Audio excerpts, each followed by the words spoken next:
Et également, à chaque année, il y a tellement beaucoup d'élèves qui me posent la même question. La fameuse question, Monsieur Bourdeau, on voit où est pi sur 4, ou on voit où est 3 pi sur 4, 5 pi sur 4, est-ce que c'est pi sur 4? Mais où sont-ils? Les 2 pi sur 4, 4 pi sur 4, 6 pi sur 4, dont les paires de pi sur 4 sont là en réalité, sont juste simplifiés. En voici la preuve. Je vais partir de 0 ici, de 0 degré, 0 rad à l'est. Je vais faire des bonds de pi sur 4. Je ferai des bonds donc de 45 degrés. Les voici où sont en réalité les paires de pi sur 4. Voici 0. Voici 1 pi sur 4. Voici 2 pi sur 4. 2 pi sur 4 est clairement pi sur 2 simplifié. Voici 3 pi sur 4. Je tourne toujours de 45 degrés, je tiens à le préciser. Voici 4 pi sur 4 qui est pi. Voici 5 pi sur 4. Voici où est 6 pi sur 4. 6 pi sur 4 simplifié, c'est 3 pi sur 2.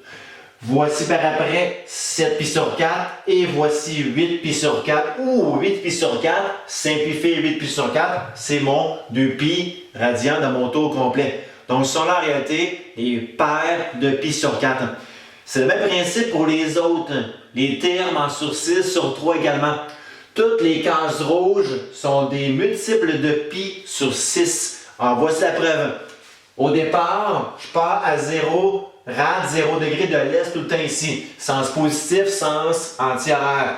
À chaque fois, je vais des bonds de 30 degrés. 30 degrés équivaut, on le sait dorénavant, à pi sur 6 radians.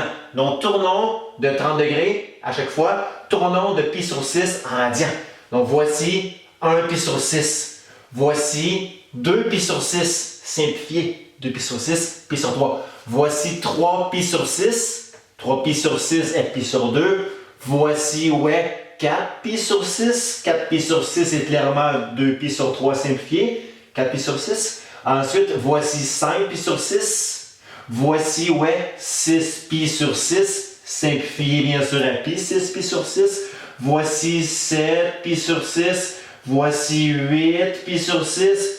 4 pi sur 3 simplifié. Ainsi de suite, sans aller dans le détail de tout le restant, je pense que vous avez bien saisi les facteurs de pi sur 4, autant que les facteurs de pi sur 6, qui sont pareils les facteurs de 30 degrés, autant que de 45 degrés des cases bleues. Donc voici comment on peut lire efficacement, je trouve, donc le cercle trigonométrique.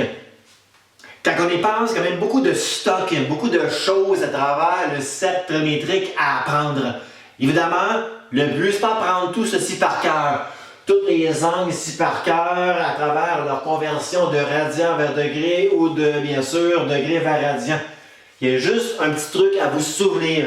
Si vous connaissez ces 3 angles qu'on appelle les 3 angles remarquables, oups, ça m'a manqué un petit lien à travers une autre capsule que je vous ai élaborée auparavant. Les 3 angles remarquables pour moi sont 30, 45 ainsi que 60. Donc, si vous connaissez leur conversion en radian à ces 3 angles remarquables, vous allez connaître toutes les autres où est-ce qu'ils seront situés. Alors, voici la preuve. Sans se fier au cercle trigonométrique, mis à part, à apprendre par cœur, ces reconversions d'angle, degré vers radian, vice-versa ici. 30, 45, 60. Mettons, si je demandais dans un autre contexte à convertir 5 pi sur 3 radians en degrés. Je sais que dans le cercle trigonométrique, cet angle 5 pi sur 3 radians. Mais le but, c'est pas de lire par cœur là-dedans. C'est convertir dans notre tête combien qui vont en degrés, mais 5 pi sur 3. Si vous savez juste le pi sur 3, juste lui ici, juste ce fameux pi sur 3, combien que lui donne en degrés, vous allez connaître que vos sont quintuples, que vos 5 fois pi sur 3. Autrement dit, pi sur 3, par cœur, c'est-à-dire 60 degrés. Donc, voici juste le pi sur 3, équivaut à 60 degrés. Donc, 5 pi sur 3 est à dire 5 fois 60 degrés. Donc 5 fois 60, bien sûr ici, 300 degrés. Pareil pour l'autre. Quel est l'équivalent de 3 pi sur 4 radians en degrés? Si vous savez juste pi sur 4, pi sur 4, c'est par dire 45.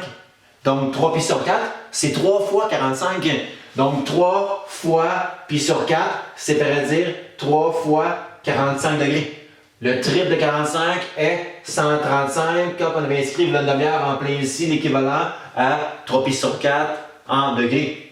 21 pi sur 4, Cherchez-le pas, il n'est pas là-dedans, 21 pi sur 4. C'est beaucoup trop grand comme angle. Mais par contre, 21 pi sur 4, ça dit 21 pi sur 4, c'est 21 pi sur 4. Que vaut juste pi sur 4? Il vaut 45 degrés en degrés. Donc 21 pi sur 4, c'est 21 45 degrés. 21 fois 45, si vous le pitonnez au calcul mentalement, devrait vous donner 945 degrés. Un dernier pour la forme, mettons, je vous demande de trouver combien donnerait style un chiffre de fou. Là. Mettons, je vous demanderais 31 pi sur 6 radians équivaudrait à combien de degrés? Terminons ensemble par ce dernier exemple. 31 pi sur 6 radians, combien ça vaut au 100 degrés? Sans faire de règle de 3 ou proportion, peu importe. Si vous savez combien donne juste pi sur 6 en degrés, vous savez combien donne 31 fois plus grand. Donc, juste pi sur 6, juste ceci, juste, oh, mon crayon ne crie plus, juste ceci pi sur 6, c'est par dire 30 degrés. Pi sur 6, 30, donc 31 pi sur 6, c'est 31 fois 30 degrés. Si vous le pitonnez... 31 fois 30 quand même, là. 31 fois 30 va vous donner 930 degrés ici. Fait que 930 degrés est par dire l'équivalent de 31 pi sur 6. Donc, si on résume, si vous connaissez ces trois-là, peu importe les autres, ils seront connus aussi. Même ceux qui ne sont pas dans le cercle trigonométrique, comme les deux derniers exemples que je viens de vous offrir. Donc, voici l'ampleur du cercle trigonométrique. J'espère bien analyser ensemble grâce à ces grandes capsules. On se revoit plus tard pour d'autres choses intéressantes liées aux fonctions trigonométriques. Je vous salue.